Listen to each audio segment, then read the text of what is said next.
So one of the most common questions that I'm getting right now is how to boost the immune system. And it makes sense. Uh, People want to know how to protect themselves from infection. And I want to share with you today 4 powerful ways to do that.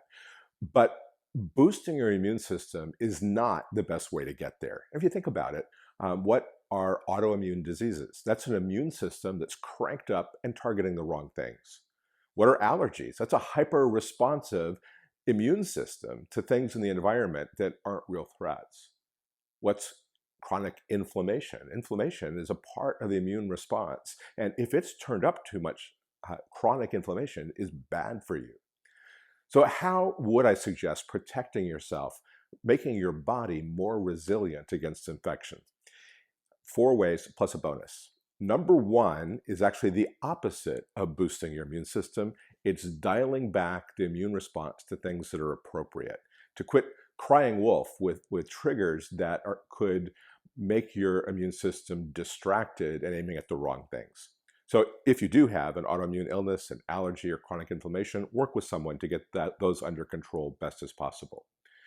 But as far as things that falsely alert your immune system, those triggers get into our bodies only through what we eat or drink, through the air that we breathe, and through what goes on our skin.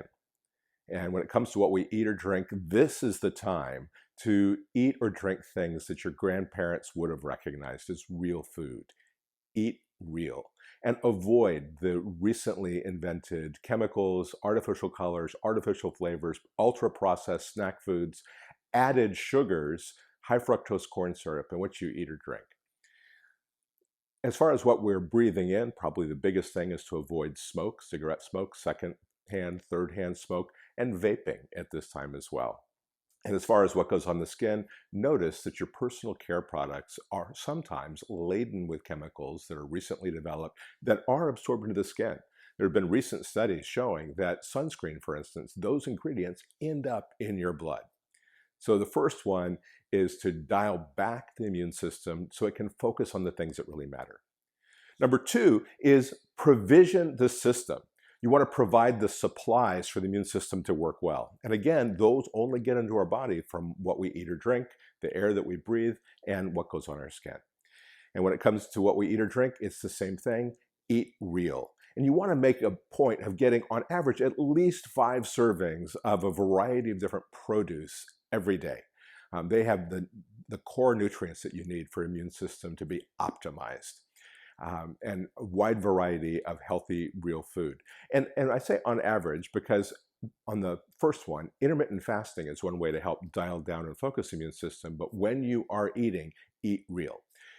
When it comes to the air that you breathe, this one is more recent science. But out of Japan, there's been a series of studies looking at something called forest bathing. And that when we are in nature, in the woods, there are signals that trees put out that it turns out both smell good to us and help optimize the natural killer cells in the body. So being in nature would be part of provisioning the system. And then as far as the skin, the most obvious thing is vitamin D from being in the sunshine. It's a really important part of the immune system. Less obvious, we make CoQ10 when we're out in the sun, and we've recently eaten green leafy vegetables in the last couple of hours before that. But number 2, provision the system. Number 3 is to cultivate and nourish the beneficial bacteria in and on our bodies.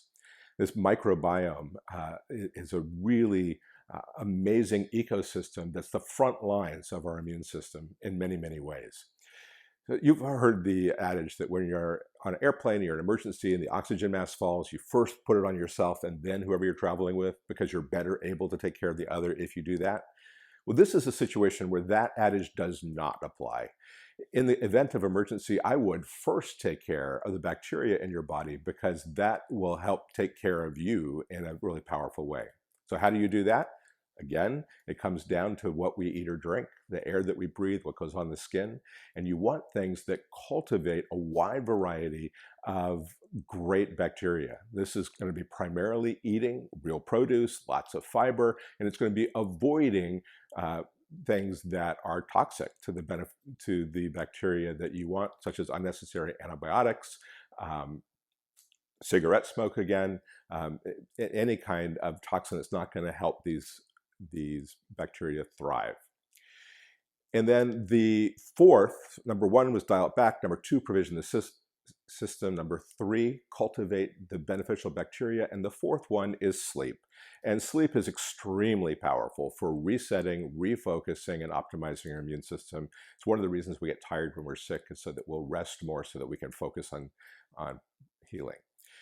The fifth one, the bonus, is physical activity, exercise. And exercise is great because it helps all four of the others. When you exercise, it helps calm your immune system and calm inflammation.